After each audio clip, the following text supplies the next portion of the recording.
සුබ දවසක් ඔයාලට. කොහොමද ඉතින්?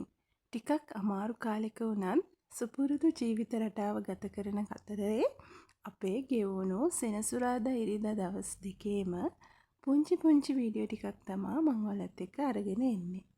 මේ සෙනසුරාදා දවස එදා මම චුට්ටක් කලින් නැගිට්ටා. මේ දවස්වල ඉතින් හැමෝටම ගෑස් විදුලි ප්‍රශ්නනේ. ඉතින් අපිටත් ඒ වගේම තමා මම ඉතින් හැමදාම බත් එක උයනකොට මේ වගේ මොනවා හරි දෙයක් ස්ටීමර් එකෙන් තම්බ ගන්නවා. අපේ ගෙදර ගෑස් ලිපට අමතරව මට තියෙනවා මෙන්න මේ ඉන්ඩක්ෂන් කුකර් එක. ඒකේ ලිප් 4ක් තියෙනවා. අපේ ගෙදර මේක ගෙනල්ලා ගොඩක් දවස්. නමුත් මේක මේ ගෑස් ප්‍රශ්න නිසා තමයි මම මේ පාවිච්චියට ගත්තේ. හැබැයි ඒකේ ලොකු විදුලි බිලක් යන්නේත් නැහැ. හරිම ඉක්මනට උයා ගන්නත් පුළුවන්. ඉතින් මම ලිප් දෙකමයි රයිස් කුකර් එකයි දෙකම පරිස්සමට පාවිච්චි කරනවා. මේ දවස්වල මොකද ඉස්සරහට විදුලි බිලත් වැඩි වෙන්න පුළුවන් නේ. බබාටත් වෙනම වෙනදට උයන්නේ. එදා මං ඉතින් අපිට ඉව්ව බත් එකෙන්ම වෙනම කිරි ටිකක් දාලා කිරිබත් ටිකක් එයාට හදලා දුන්නා. මේ ජීවිත කාලෙදී අපිට නොයෙකුත් ප්‍රශ්න අභියෝගයන් වලට මුහුණ දෙන්න සිද්ධ වෙනවා. ඒක පෞද්ගලික දෙයක් වෙන්නත් පුළුවන්. පොදුවේ ලෝකෙට රටට බලපාන දෙයක් වෙන්නත් පුළුවන්. ඉතින් අපි මේ දේවල් වලට මුහුණ දෙන්නම සිද්ධ වෙනවා. සමහර දේවල් සාර්ථක වෙන්න පුළුවන්, සමහර දේවල් අසාර්ථක වෙන්න පුළුවන්. ඉතින් වර්තමානයේ අපි මේ මුහුණ දීලා තියෙන තත්ත්වය අපිට විතරක් නෙමෙයි මුළු ලෝකෙකටම බලපාන දෙයක් නේ. ඒ හැම දෙයකටම මුහුණ දෙන්න අපිට හොඳ මානසික ශක්තියක් තියෙන්න ඕනේ. ඒ යහපත් මානසිකත්වය ඇති කරගන්න අපේ ළඟම ඉන්න ආදරණීයන් එක්ක හැම මොහොතක්ම සතුටින් ගත කරමු.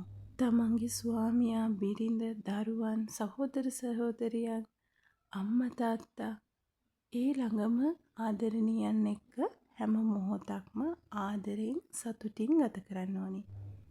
මේ ප්‍රශ්න කාලය විසින් ඉක්මනටම විසඳයි. අපි ඒවට යහපත් මානසික ශක්තියකින් වගේම ආර්ථික ශක්තියකින් මුහුණ දෙමු. මෙතෙන්දි වැඩිම කාර්යභාරයක් තියෙන්නේ ගෙදර ගෘහණිය සතුව.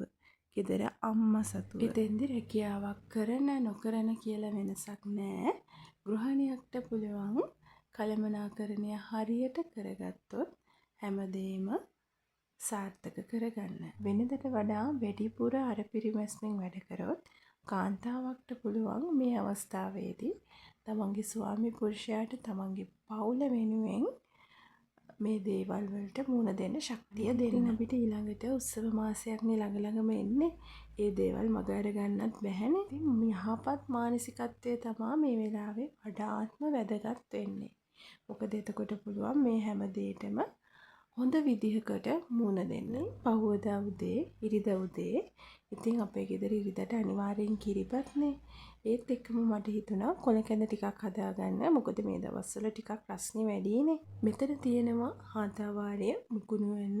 ඒත් එක්කම මම අලිපේර දළු කීපයකුත් දැම්මා. මොකද බබාටත් දෙන්න හිතාගෙන ඉන්නවා. මේ හැම පලා වර්ගයක්ම මගේ වත්තේ මමම වගා කරපු පලා. මම කොළ කැඳ එක එක විදිහට හදනවා. අද මම හදන්නේ මෙන්න මේ සහල් කැඳ එක. මේක මම අපිකෝ එකෙන් ගත්ත එකක්.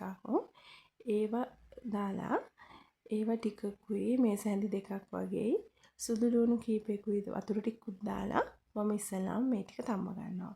ඒකට මම උළුහාල් ටිකකුත් එකතු කරගත්තා.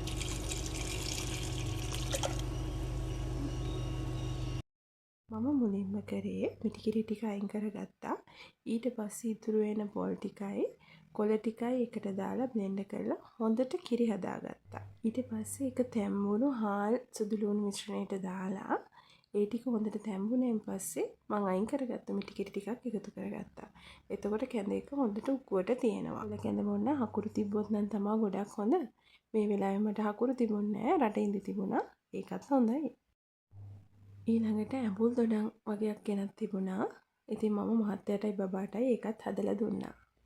ඉතින් වැඩ ගොඩක් එකතු වෙලා තිබුණා. අනික අපි ඉරිදට පොඩ්ඩක් නුවර ටවුන් එකේ චුට්ටක් ඇවිදින්න යනවා. ඉතින් වැඩ ගොඩාක් එකට දාගෙන තමයි අපි මේ ගමන යන්නේ. මොකද මේ දවස්වල තෙල් ප්‍රශ්නෙත් තියෙනවනේ. නුවර ටවුන් එකේ මේ වගේ යනවා කියන්නේ ඒක හරිම අමුතුම හැඟීමක්. මම හිතන්නේ නුවරට ආදරය කරන ඕනෙම කෙනෙකුට ඒ හැඟීම අත්විඳින්න පුළුවන්.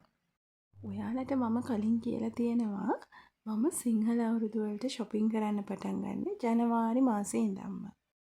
මම සිංහල අවුරුදු වලට වැඩිපුර ඕන වෙන ග්‍රොසරි බඩු, ඇඳුම්, තව විශේෂ අවුරුද්දට ගන්න බඩු, ඒ දේවල් ලිස්ට් එකක් හදා ගන්නවා මුලින්ම. ඊට පස්සේ ටවුන් එකට යනකොට ටික ටික ඒ දේවල් අඩු කර ගන්නවා. මොකද එතකොට අවුරුදු කිට්ටු වෙද්දී අපිට කිසිම ගැටලුවක් වෙන්නේ නැහැ. ඒක මම හිතනවා මේ තෙල් ප්‍රශ්න ආර්ථික ප්‍රශ්නත් එක්ක මට ඒක හරියම වැදගත් වෙනවා කියලා. ඉතින් අපි තුන් දෙනාමනේ මේ ගමන යන්නේ. බබා ඉතින් පුංචි නිසා එයාගේ පහසුවක් ගැන හිතලා තමයි මේ හැමදේම කරගන්නේ. ඉතින් අපි නෝ ලිමිට් එකටත් ගියා. ඒකේ වීඩියෝස් නම් මුකුත් ගන්න බැරි වුණා. මොකද බබා ටිකක් ඇඬුවා. ඊට පස්සේ අපි ආපිකෝ එකට ආවා. ඒත් බඩු වගේක් චුට්ටක් තිබුණා ගන්න. එහෙනම් ඉරිදට කඩෙන් මොන හරි ගේනවා. ඒත් ඉතින් මේ ආර්ථික තත්ත්වෙත් එක්ක අපි ඒ ගැනත් හිතන්න ඕන නිසා මං ගෙදර ඇවිල්ලා බතක් උයාගත්තා. බබාටත් බත් ටිකක්ම දෙනවා කියලා හිතනත් මේ වගේ බිත්තරේ හොඳට හොදලා ස්ටීමර් එකේ තියලා තම්බ ගන්න. අනේ හොඳට තැම්බෙනවා. කිසිම ගැටලුවක් නැතුව. ඉතින් අපරාධනේ ගෑස් වියදමක් යන එක. මම ඒ විදිහට බිත්තරේකුත් තියාගත්තා බබාට. ඊළඟට මල් වලට වතුර ටිකක් දානවා. මොකද ටිකක් මේ දවස්වල පෑවිල්ලත් එක්ක මල් පෙළවලට වතුර ටිකක් නම් අනිවාර්යෙන් දාන්නම ඕනේ. හෝස් එකෙන් තමයි වතුර දාන්නේ. ඒත් මට හිතෙනවා මල් බාස්කට් එකක් තිබුණා නම් වතුර අපතේ යන එකත් අඩු කරගන්න පුළුවන් වෙයි කියලා. දවසේ හදපු සම්බෝල ටිකක් තිබුණා. ඒ ටික මම තෙල් දාලා ගන්නවා කියලා හිතුවා. ආය පරිප්පු කිරට හදලා මීට් බෝල්ස් ගෙනාවා. එතනින් චුට්ටක් බැද ගන්නවා. ඉතින් මම ගත්තේ මොනවද කියලා චුට්ටක් පෙන්නගෙන යන්නම්. මේ ඊසි පෑන්ට් එක පැම්පර්ස් බබාට. ඊට පස්සේ මම ගත්තා මෙන්න මේ ටෝච් එක. මොකද අපේ ගෙදර ටෝච් එකක් නැහැ. ඉස්සරහට විදුලි කප්පාදුවක් වුණොත් එහෙම අපි මේ දේවල් වලට මුහුණ දෙන්න ඕන නිසා අනිවාර්යයෙන්ම ටෝච් එකක් ගත්තා. ඊළඟට අපි ගත්තා මෙන්න මේ රීචාර්ජබල් බල්බ් එක. ඒක රුපියල් 2700 ගාණක් වගේ තමයි උනේ. අපේ ගෙදර තව එකක් තියෙනවා. ඒ බබා ඉන්න නිසා විදුලිය කැපුවොත් එහෙම අපිට අනිවාර්යයෙන්ම ඒ දේවල් වලට මුහුණ දෙන්න ඕන නිසා තමයි මම ගත්තේ. ඊට අමතරව මම ඉටිපන්දරුත් ගත්තා. මොකද කියන්න බෑනේ ඉතින් මගේ අර අවුරුදු ලිස්ට් එකෙන් ඇඳුම් ටිකකුත් ගත්තා නෝ ලිමිට් එකෙන්. තව ගන්න බැරි වුණා. මොකද බබා ඇඬපු නිසා ආවා අපි. මම ඊළඟට ගත්තා මෙන්න මේ Forever එකේ hair oil එක. මම කලින් පාවිච්චි කරලා නැහැ.